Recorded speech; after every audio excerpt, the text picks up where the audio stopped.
Well, I'm so honored, truly, and so happy to have this time with you.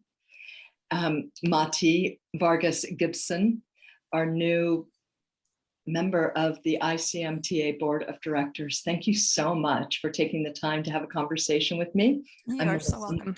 I'm Melissa Michaels, and Mati has just been elected onto the Board of Directors of the International Conscious Movement Teachers Association. And that is a blessing. That is good news for the future of this organization. So Mati, you and I have had a chance to just already start the conversation, but I'd love to go back to right where we were, which is, tell us where you come from. And we know that you're living in Texas, which is way too hot right now, but that your roots are deep, and they come from the country that we know as Mexico. And I'd love to hear just a little bit about your family and where you come from. Thank you. Yes, thanks for asking me to come and join you here today. It's fun to talk about these things, right? So yes, I grew up in Mexico City, and my parents were involved. Well, my dad was involved in tourism, so we traveled a lot. He worked for the airlines, and my mom was a geographer, professor. So big family, lots of music, lots of art. So that was kind of my time growing up in Mexico City, surrounded by a lot of interesting experiences and people. And then eventually my dad got sent to work to the US to work for the Mexican Tourism Office. So we got sent to work to the US in '78. I was 15. So it was a very strange time to leave home country, home ground, and arrived to the US as a teenager, even though I had been to the US before and I spoke English because I grew up learning English in school, fully bilingual school. It was very strange here. Like I had an idea of what the US was, and it was very different. There was, they were not used to people coming in from Mexico who were not undocumented immigrants fleeing or coming as an economic necessity. And so coming in with a fully bilingual way of being and knowing about the countries, like people would ask me if we had cars in Mexico or electricity. So that was a bit of a shock. And it was Dallas. So I've been here. I worked for the Mexican consulate myself in my 20s after I lived in England for a year. And then, so I went back to Mexico, even though I lived in Dallas, for another 10 years and worked a lot with immigrant communities and the cultural office and the press office. And then I turned 27 and hit an identity wall in a way, right? That first time of what am I doing? And started making art, started blowing glass and moved to Southern Illinois to blow glass and go into a school program. I had studied history. So I have a master's in history from Boston in Texas. And then I just completely shifted my flow. And it was the first time, I think, that I made my own decision about where to go based on total gut feeling. And the flow just going, no, you're not moving to London. You're going to Southern Illinois, to a really small rural town to make art and connect with the land. And it was right at the end of that process. I met my Scottish husband in grad school there. A long story about how he ended up in Southern Illinois. And we stayed 12 years because he ended up teaching there. And I found the dance, the 5 rhythms, after I finished my degree. And I guess the Wave video and the book came into my inbox, in my mailbox at the time. And so I started dancing there and in St. Louis and Chicago. So danced with Gabrielle in Chicago many times. Very roundabout. Well, really exciting. And I can see how your destiny is weaving all these threads together at this point in your life in a really powerful way. Before we go into more content, I want to just say I'm hearing this click on my screen a lot. And I don't know if it's maybe a piece of jewelry or something. Maybe it's my earring. Is that it? I think that is. I'll just keep on like a pirate. Okay, good. Thank you so much. Great. All right. Deep breath. Okay. At 27, something in your soul stirred and you said, I got to follow me. I got to follow that current. Something's really moving me. And it guided you to the artist in you. Mhm. And that you were playing in a very tactile way as an artist. And that led you to being open. Mhm. And at that point, then Gabrielle's brilliance came streaming through your life. And it sounds like the bus came by and you got on and you did Yes. some deep studies with Gabrielle. What year was it that you met Gabrielle? I started dancing the rhythms in 98. So it must Mhm. have been the year after, Mhm. maybe. Yeah. You were Really right late there. 90s. Mhm. You were right there in your Saturn return, that Yeah. critical adulting moment. Awesome. Yeah, absolutely. And I What? had danced as a kid. I actually had stopped dancing when I first moved to the States. Mhm. That stopped for me and just didn't quite click anymore. So it was a big return, definitely. Mhm. And when you were dancing as a child, what kind of dance was that, Mati? Oh, everything from ballet to Mexican folklorico, flamenco. I danced all the time. And Awesome. my grandfather was very involved with the folkloric music movement in Mexico. They traveled through the country in the 50s, documenting music and costume and traditional dress and sort of arranging it for performance. So there was always a rehearsal going on that I just popped into. So you had that cultural awakening and remembrance through the dance. Yes, that And too. once that's in you, it's never gone. You of course had it in all around you, but you also got to really live it. Mhm. And then come here to the States and lose it, only to find it in this contemporary, very overtly Western way, but that of course is so has the potential to open doors to all kinds of cultural Mhm. remembrance. And I'd love to hear you talk about like what happened, what the rhythms work for you. Was it a big healing time? Was it just a renaissance into your own creativity, or all of the above? Probably all a combination. I mean, the dance, in terms of just the pure coming into the body, it was a time of reclamation for me, Mhm. therapeutically, when I moved to make art and worked with some, family of origin stuff. So I had been kind of out of my body for a long time, or very heady, as a historian, academic. Mhm. So that was a big part of it, and I loved it. I just love it in a purely physical, direct way. I would say that in high school and college, I was involved in the punk movement in Texas. So it was like I like to be an edge dweller. I always feel like I'm on the edge and outside of things. And I've been lucky to find places that allow me to be on the edge and on the outside, but that still provides some kind of belonging instead of just pushing against society all the time. Yes. Right. Creative non-belonging, I guess. And I found the rhythms were very much appropriate for me that way. It was a place where everything seemed really interesting. Mhm. And I loved that. And the people were interesting. And I loved the international part of it. To me, it was a place where I didn't have to explain what Mexican was. Awesome. It was just, there were so many people from all over, and so many of the Europeans or other people who were dancing at the time who were like, oh yeah, I know what that is, Mhm. compared to where I was living. So I thought that was very attractive to me. And you found that people's knowing of what that is was very different than the stereotypical Yeah. Projections that you received as a child coming to the States. Yeah, more or less, I would say so.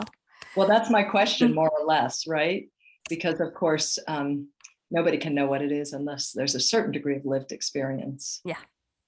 And I'm sure that has had something to do with how you've come forward as a real leader in awakening the conscious dance field to the importance of understanding inclusion and equity. And we'll go there deeply in this conversation, Sure. but I'd love to hear anything you can share about that period of time when you started moving from being a student, which we all are always, into knowing that you were ripe to begin to bring this medicine in your way to the people. And who were those people? And how did you really step onto the teaching part of this path? Oh, yeah. Well, teaching 5 rhythms or in this path has always been such an interesting journey, because I I wanted to be a teacher after my first workshop with Kathy Altman in St. Louis, which was a heartbeat workshop. That was my first entry point. And I was like, she looks kind of like my mom and my mom was a teacher. My whole family are mostly teachers. So it's almost like a gene. And I just wanted to do it. And then there was that process of just stands one foot in front of the other and being ready. In 2002, I almost signed up for the training, but my mother passed away. So I did not want to, I just knew it. I actually had a dream with Gabrielle where she's like, no, just dance one foot in front of the other, literally is what she said. And I knew I wasn't ready. I wouldn't want to do the training from grieving. That's really where I was. So I had to let it go. At the time, we didn't know when the trainings were, right? Or when the next one would be. And waited a few years, moved back to Dallas, and then everything just sort of lined up for the 2008 training. So what I want to say about that was that when I let go of the training, I really feel that's when my journey in the dance really ripened and happened. Absolutely. I just kept dancing without, let's see what you mean about the noise. I'm not sure what that is. I just kept dancing, and I'm kind of a dabbler, and I'm interested in so many things. I'm a little mercurial, and I love information and novelty. But 5 rhythms is the only thing I have not given up. I have 2 masters. I have lots of different jobs, and this one just kept moving. So dancing all those years without seeking training really cooked me. Absolutely. So by the time I was ready to teach, I was full. I was full of the practice, and I was embodied in a really different way, and it just made sense. So that was a really big lesson for me in trust. Again, trusting the flow instead of what I want to do. Yeah, and deep surrender, because you didn't know when the next wave would come along to scoop you up. Yeah, didn't know if Gabrielle would ever do another training, right? So yeah, that was amazing. What a teaching you are, Monty. Right there is so much information. Thank you for your integrity, which is a word that I actually feel fits closely to the culture. Yeah. So you've been teaching for 14 years now, or 13 years? 13, yeah. Mm-hmm. And what can you share about what that path has been for you? Who has called you to move with them? I was thinking of that question as we were preparing for this today, because it's been so intense to, create something out of nowhere in Dallas. Sure. Who shows up, who to call. There's like the logistics piece of how do I interact with the world so the world knows who I am and comes to dance with me. Mm-hmm. Right. And the other piece is like who actually comes and who stays. And that's a dance that I think we were always doing as a teacher. Who is resonating with what I offer, instead of setting out this direction of success or what that looks like or who gets it. There's just so many pieces to that. I know for a long time I really wanted people to fall in love with 5 rhythms as much as I did. Right? There's like this longing of, this changed my life and it's the most amazing thing, but you're only showing up once a month. Why don't you come every time and dive in deep and transform your life? And that's an edge, I think, because not everybody wants that level of surrender. Or surrender in that way. Or to surrender in that way. Right. So I guess it's been a path of softening, allowing, stepping into the unknown, making lots of mistakes, skills I didn't have that I could have used. I think the current awareness on trauma-informed process could have been something that, if I look back, I would, I could have used those skills that I feel I now have with some people who obviously were very overactivated in their movement and just didn't come back, and how to follow that up. Or how is the teaching path? Can I ask you a question about that? Yeah. Yeah, go I'm ahead. curious, just in a really practical way, Mhm, your trauma-informed lens has matured mhm, your teaching, and I'm wondering mhm.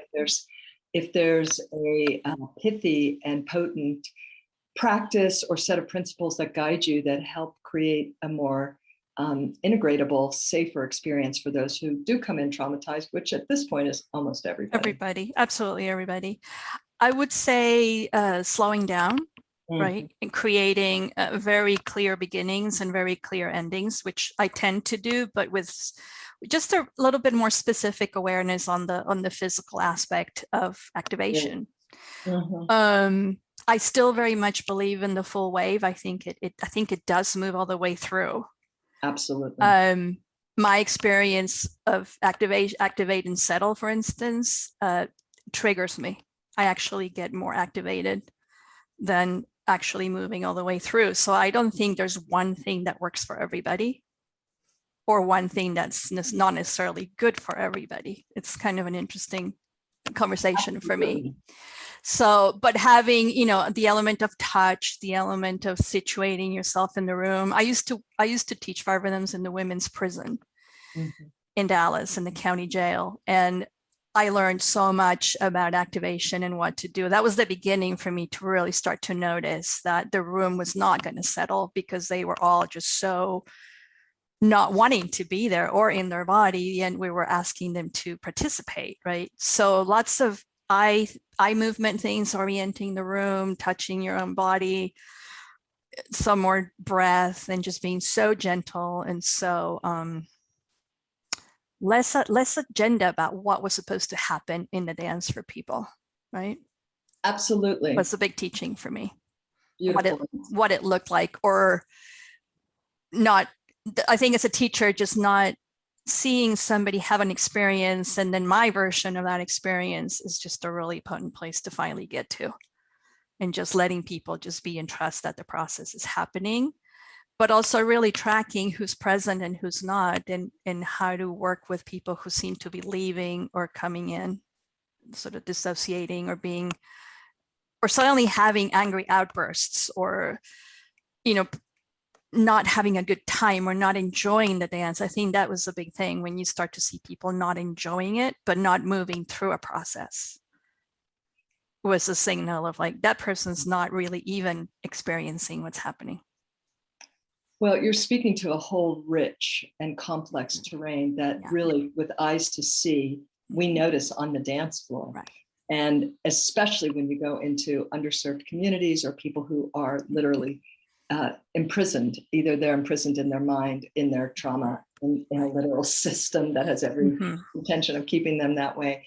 It's very, very complicated. And I appreciate hearing you just sort of pass by the many different ways that a human can disassociate, fragment, implode, explode, and not have a pathway into themselves without artful and mature guidance. And it sounds like you've really been schooled in that, and that you've experimented a lot of different ways. And I love hearing you talk about how some of your focus has been from the outside in, because we talk about trauma, but when there's shock, there's no container. And to actually start to help people come in from the outside before they can even make contact with themselves at the level of sensation or feeling, Right. much less movement, is very wise. And actually, like, research shows the importance of that. And I love that you also understand that we must slow down. Sometimes we have to really get going and work with that, sympathetic nervous system and give it a way to release, but we don't want to start there. Right. We want to go there very intentionally.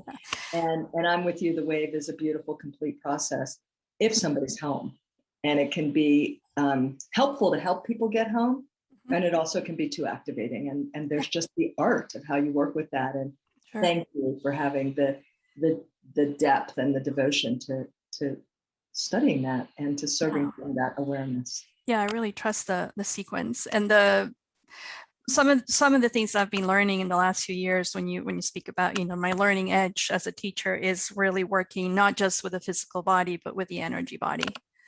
And I've been studying energy body mastery and energy body clearing with a teacher, Christina Pratt of the Last Mask Center in Portland. And she's a shamanic practitioner, but it's not about shamanism, the energy body clearing. It's really calling all your energy in before you're even coming to the body, and becoming very aware, of where you are in just this really huge big field, and energy boundaries, and really clearing the room and really grounding yourself and the room. And I noticed that when I started to really practice at that level as a teacher, becoming very aware of the energetic field, even more than what I knew what to do, really working with protection and really working with that kind of big awareness, things in the dance would change completely. So I'm very, very intrigued. That would be where like my Madonna archetype, like kind of mystical place where I would really rather live if I didn't have a body. I really feel that's a marriage of the two things right now. Sort of how do you really embody energy? Very mindfully, because that has to do everything with sovereignty and self-responsibility. So when we speak of diversity and all the conflicts that we have around diversity, if we can start with that energy boundary, those good boundaries, that real clear awareness of your energy body, then the physical body doesn't get as triggered and as attacked. And then you can respond from a grounded place of authority, no matter what's happening. And I've seen that happen with groups with there's people of color and lots like diversity and conflict going on. If there's an energetic awareness, something else happens, like something magical and mysterious comes into the room that really helps things keep moving, right? Well, it's the understanding that we're not alone. Right. And that really helps our ego have its right place. And I don't really want to go into anything without really recognizing that I have guides and guardians that are really here to help the work and are with us. And in traditional cultures, when there's any kind of an initiatory process, or even a meaningful conversation, which can be an initiatory process, there's a bringing in, a calling in of the ancestors, and really a respect to our invisible helpers, those that are well and wise and care about true transformation and healing. And I agree with you. It's mystical, it's magical, and it's still complex. And we still need to have those really practical somatic tools, starting in our own body, right, and then sharing them really in a disciplined step-by-step way so that people can be held. You talked about how you open and close, the importance of that container, and also come in and stay in and work with what shows up while being in that deepening with self and Soma. Yeah, and I find that the maturity is coming from learning skills to work with whatever's coming in. Yes. From your own place of authority. It's kind of like having a date with whatever's coming into you. It's how do I, instead of reject or push away or fight with it or deny it, or all the things we do to not be with, how do I let an insult or a microaggression or anything that's coming my way actually take it in and be in relationship to it and actually hang out with it and see where I am in the relationship with it. Beautiful, Mati. That's such a profound teaching, truly. I think that's really where we want to, because things are not going to stop coming at us, basically. And history is not going to be erased or cleaned up, at least for another 1,000 years. As a historian, I know that process. How do we make relationship to it? Yeah. Well, and we're allowed to have preference, but we're not allowed to really ultimately have attachment or try and control it, because then we miss, then we're not in school. And we both know that in order to be a teacher, we are every day on the front lines of our own becoming, and that's real. Yeah. Well, speaking of that, there's each of us individually, and then there's the whole collective. And as a historian, you understand that we're just making micro shifts, but we have a mandate to get going and to take that very seriously with every utterance and every opportunity that shows up before us, and how we create spaces. And I'd love to hear you talk about the call to action that you have inside of yourself to be a leader in helping to shift the conscious dance field's awareness and practice when it comes to equity and inclusion at this time. Right. That is such a big question. Yeah. And there's a lot of different levels of that question for me as to where my effort goes. Okay. So I haven't sought out to create sort of racially diverse dance floors for myself. That's just not happened. But my dance floor has been traditionally in Dallas, especially very international. Yeah. It's the place where people who either just moved to Dallas or it's more like a displacement immigrant, it's my story. So I think that's where Right. that's happened.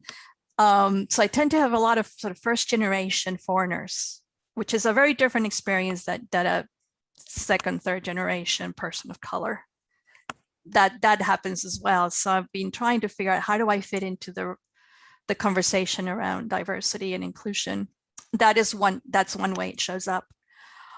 In my work as a translator and interpreter, I'm much more involved in those spaces and how to address disparity, mostly by being a witness or helping personally. And when the conversation on race really rose to the surface and got put in the center last year, let me back up. I've always had conversations with people of color, teachers of color. That has been in the back of my mind all along for 20 years. It's like, come on, we're really in mostly white spaces. Yep. White affluent spaces. And but it wasn't until last year that the call to action just really showed up as to how are we going to really shift that, because it's not going to be sustainable.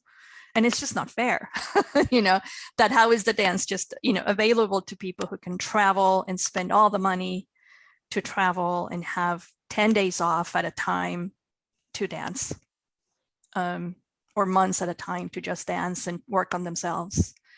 So that paradigm of just working on myself is just not landing for me. So a few colleagues, teachers in the Five Rhythms field and new teachers in training, for some reason, we just all ended up in a conversation about this and going, well, let's step in to do something, and created just a salon. I had been starting some teacher salons because I'm alone in Dallas. I always feel a little unplugged for the rest of the collective. And it's like, let's meet on Zoom and talk, just have coffee. But then COVID happened and we had one about that. And then the next one was George Floyd and let's talk about race. But we created a group to envision. We don't know what it's going to be yet because it's the new conversation. So that's why the group's called Envisioning, Five Rhythms as a Path to Liberation. And we're at least having the conversation of what is it like to really tackle the issues of race, diversity, access, anti-Blackness, anti-racism in a community that's also worldwide, because Black racial politics and dynamics in the US are not the same as in other countries. However, anti-Blackness happens everywhere. And right now, I don't think I have any answers specifically. We're just working on having the conversation, creating spaces for the conversation amongst teachers, and starting to create awareness both at a really practical level. Like, what do you do? How do you feel when you have that happen in the dance floor? Microaggressions, do you notice? Very basic languaging around it. And then moving towards like, what about trainings? What about, what does it really mean to have a diverse classroom, a diverse community of dancers, locally and internationally? Because I do believe those are two very different things. You have to look at your own place first, and then at the bigger world. I'm always kind of in between the two, I think. So what does it look like? I think it's just, we're in flowing. We were really clear when we started that group that we would follow the pattern of the wave to inform the work, to not just jump into knowing what we're doing until we really got grounded with it all. So that's where it is. Well, I look forward to returning to a conversation with you all, because as you know, that's really been where my entire focus has been. And I'm curious if people want to have the opportunity to be in that conversation with you and your colleagues, our colleagues, Mati, how would that happen? Right now, there's several ways to sort of join in. And as you know, at the beginning, when you start things, there's a lot of noise and excitement, and then you have to sort of keep feeding the fire. So we at least have a Facebook group where there's postings, there's conversation about that. If people want to present an issue and talk about it, there's some really good agreements in place about what gets centered, whose experience gets to be spoken of, and who gets to speak for whom, which is a big part of working with Absolutely. diversity, right? Like I can't speak for a Black teacher, but I can invite that Black teacher to really have space to be heard and witnessed. We have talked about creating smaller groups that would dive into learning, because a lot of what has arisen in this conversation is how do white people address their own whiteness, like that really connecting with your own bias and the things that you do or not do around people of color and your relationship to that. And that's an interesting conversation that requires a lot of tact and a lot of prudence to unwind, right? Because once you really, so that doesn't backfire and it becomes creative. And we have some other plans in the works for in person. Great. To actually create an in-person container, one that's able to happen, because it has to happen in the body, and we want to be able to put it in the dance and actually create an experiment. Create experiments with each other as teachers before we can take it out into communities. Like if we don't do the work ourselves first, you can read all about it and then get to a community and try to integrate diversity and have it all just basically explode. So it's in process. So it sounds like there's a Facebook group. Mm-hmm. What's that Facebook group called? It is called Envisioning 5 Rhythms as a Path to Liberation. And it's very much 5 Rhythms teachers right now. Maybe the ICMTA might consider doing something like that for all the other movement practices, which would be really interesting. If you connect with me, I'm happy to include you. I think we invited most teachers, so. Great. And for those folks who are listening who are not 5 Rhythms, there are so many resources. ICMTA has a commitment to continuing to learn together, and how fabulous of the 5 Rhythms at the root with your leadership, Mati, and others is really actually going into the next level of conversation. Certainly within Golden Bridge, we are living and breathing this and have been for a long time. And I know some of the other schools are really getting in there too. Yes. And I think this piece around deconstructing our whiteness and understanding our collective history is critical, so that we can come with a great deal of humility and understand the importance of actually stepping back and letting others step forward, along with really starting to become responsible for the impacts of our leadership, both the ones that are truly blessing and in alliance with the diverse needs around us, and the ones that really continue to perpetuate the kinds of woundings that have created this incredibly unstable situation between people of different walks and ways on this planet. So I'm glad we're doing it. It'll be really interesting to see how these streams come together. But in our training, nobody does just somatics without the social justice. They just, if you have a body, they go together. Yeah. And I'm glad we finally have come to that. And just to say that the dance actually Gabrielle did an amazing job of bringing a contemporary, universal map through. Obviously it exists, and she had the capacity to see it. And of course, there's so much that has been brought forth from so many different cultures where the dance lived long before we all showed up doing these beautiful rhythms overtly. And there's something about just recognizing that I think is even really important. I would agree. Yes, I don't, a personal investigation for me right now is in the sort of like, who am I to even pretend to know what you need as towards anybody who would choose to be a student of mine, especially in regards to, the spiritual life and a path to follow, or a certain set of precepts that are supposed to really bring you happiness, or whatever that is that I'm offering, right? And recently, I've studied a lot with Arnold Mindell, who created process work, and one of the most fundamental teachings I've received from him is the idea of rank and power, right? Rank, privilege, and power.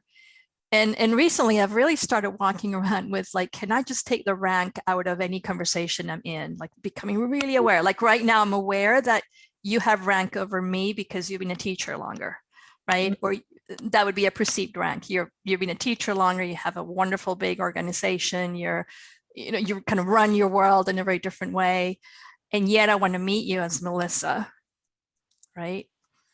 And so I'm just working with that, with, friendships and the people I want to dance with, like, even the idea that they're my students doesn't feel right just now.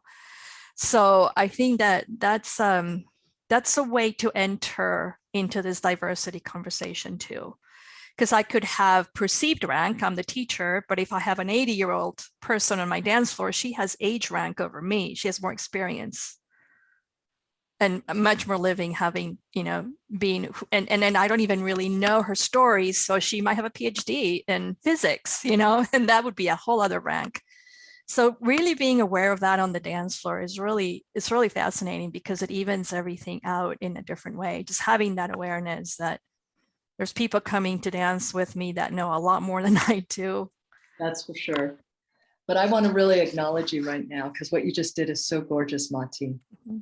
In naming that, it changes the field completely. Yeah. And I just want to say, I feel like I'm here interviewing you. I'm throwing in some stuff I'm aware that I actually am, because I'm so committed to us all bringing our thoughts together. Yeah. But I'm sitting here with, like, it's so wonderful to just see you and celebrate you and listen to you. And I'm so moved by you. And in a funny way, just because of the role I'm playing, I feel that you have higher rank than me. And I think there's something so beautiful about just naming that. And one of my great teachers, Claudia McLaren, used to call this the Rumpelstiltskin principle. When you name something, it has so much less power. Right? Yes. And so thank you for just saying, wait, we're two amazing souls who care a lot about this, coming from different places. We're both so vulnerable. And, we both have a lot of years of devotion, therefore some awareness of this and that. But I just really want to acknowledge what you did. And thank you. Yeah, you're welcome. Yeah. And it's a little bit of a new practice for me recently. I don't know. It was in meditation. I mean, I know it intellectually, and I can see it in the world and in politics and in the social sphere. But to come into any conversation and just dropping the rank, I think I'm being guided to do that right now. It's kind of preparation for something that's arising in how I teach. Gorgeous. And I just really want to say, bringing it forward changes. Everybody can join you who have the intention to grow. So thank you. You're welcome.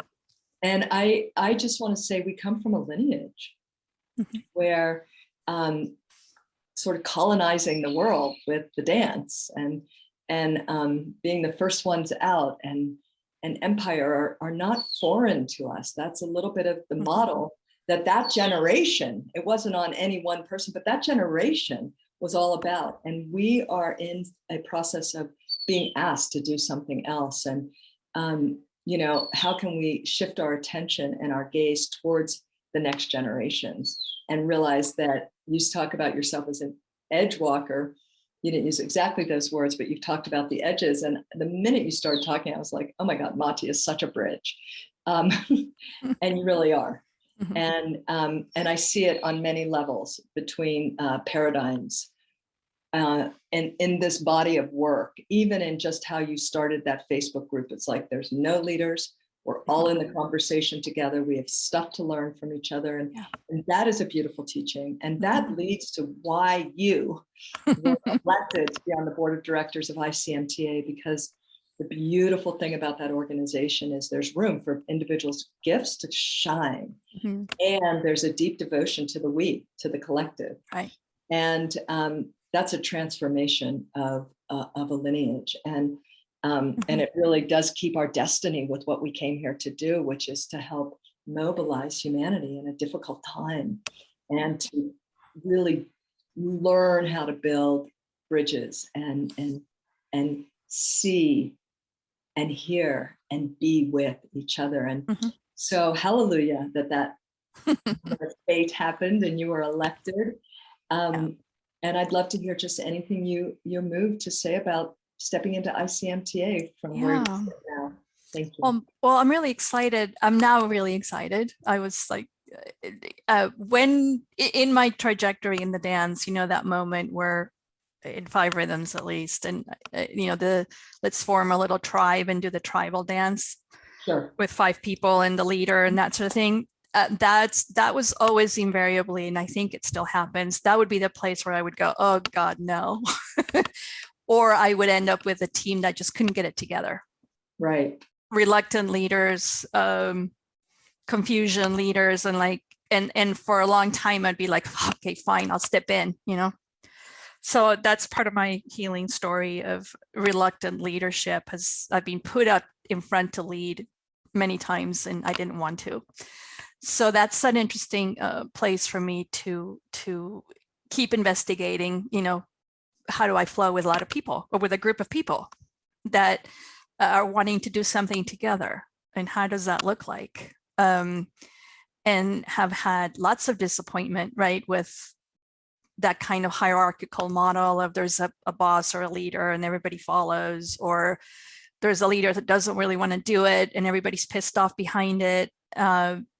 So when the ICMTA got formed, I was involved in some of that birth, and then Nice. life just took me away though. It just wasn't ready.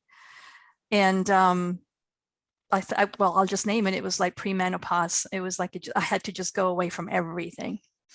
So now that things are kind of coming back around, I love that it has roots and it has legs, and it seems like it's, it has worked, right? It's worked. Its intent worked on working together and with the dynamic governance, and it's alive and it feels good. Absolutely. And now that I feel like I have legs and attention to put out into the world again, and have been stepping into these leaderships that I really believe in rotating leadership. How does that happen? It's part of my soul's calling to figure out how that happens, even though I sometimes would rather just be in my cave and read books. So it's an interesting dynamic tension for me right now to say, okay, let's try it. And funny, I haven't really put it into words, but I think personally it would be an opportunity to heal that piece. Like, can I be with a group of people where actually the power and the decisions and the actions work and greater things get accomplished, so I can learn how to do that and then put it into other things I care about. And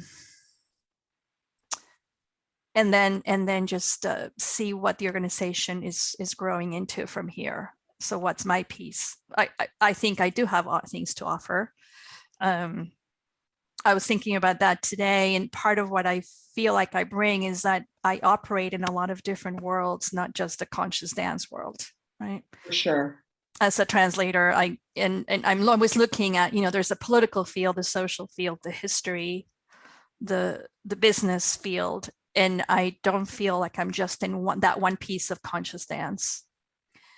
And that could be something that I'm bringing in, this kind of view towards the outside, in some way. Well, it keeps the work honest. It keeps the work growing. Mm-hmm. And I love that you understand that we're all coming into these spaces to do our own evolution and healing. Mm-hmm. And that was certainly my experience, stepping in and moving through my time there. And I have a feeling you are going to find that you are in a circle of accountable adults who are happy to step forward and create the new pattern till everybody catches it, and then it shifts again. Mm-hmm. And that you really are amongst trustworthy colleagues. That's a beautiful thing happening there for sure. So I hope that's really nourishing to your spirit and your whole being. And I also believe that the things that stir and move through you there will help and ICMTA reach its next step of its destiny. And I just thank you, Mati. I know that, Mhm. it's like the future thanks you, the past thanks you, and I personally do, for just saying yes Thank you. and being so devoted to being a certain kind of leader that the world really does need now, which has to do with humility and integrity and inclusivity and spaciousness, and with that a certain kind of grace. And I think it's all summed up in that first story you told about you weren't going to grab for that teacher training. You were ready to let it go, follow the dream, Mhm. and let it awaken through you. And I'm so happy Yeah. that I got introduced to you, and I look forward to weaving in whatever ways are true. And uh, it's an honor to stand on the ground next to you, Thank Mati. you. Yeah, thank you. I'm very honored to be part of it. And yeah, and excited about possibility, especially as we keep just weaving. There's some healing to be done in the field of colleagues. I feel that I have a kind of a little investment about.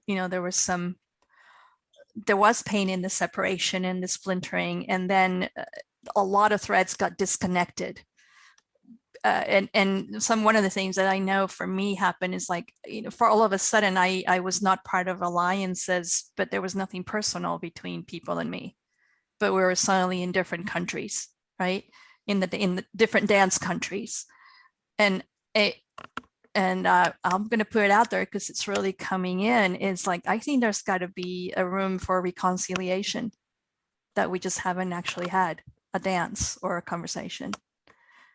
We can go into diversity and racial diversity and anti-Blackness, but even within our own communities of conscious dance, there could be some room for a conversation around reconciliation and reconnection, so that the web is actually bigger and stronger. And I'm hot all over, and I think I'm just saying that into this field right now.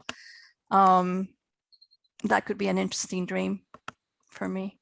Well, it's a dream that is shared by certainly myself. And I will say that there have been some very deep and risky and healing conversations with those of us that were in that first teacher training, that all went in different directions because of the shadow of this whole dynamic. And we have come together in the last year to begin that very process you're talking about. That's beautiful. Yeah. I mean, for me, there's just been so much healing and peacemaking through that. And I'm just one of many jillion really critical stories. So let you and I keep our ear on that one. And yeah, absolutely. I mean, it just feels like if we can manage to do that as the dancers, as the leaders of the dance, the teachers of the dance, it's almost like it's a practice of skills that totally. we need to have in order to create reconciliation and awareness in our dancing communities. You can't teach from an empty bag, right? Definitely. And we have a lot of tools between us. Absolutely. So the idea of, going back to, I have to do my work, I have to dance my dance. If I don't dance, if my practice isn't full and rich and informed and, bringing down the spirit of the dance every time I move, I can't teach. That's how I teach from. If I'm feeling really empty, and my husband challenges me on like, are you a 5 rhythms dancer or are you a 5 rhythms teacher? And if I'm just a teacher, he sends me back to the dance. Well, that's a beautiful note to complete. I'll stop with that. Yeah. And that's real. And that's that integrity. And, may we all keep dancing and be humble.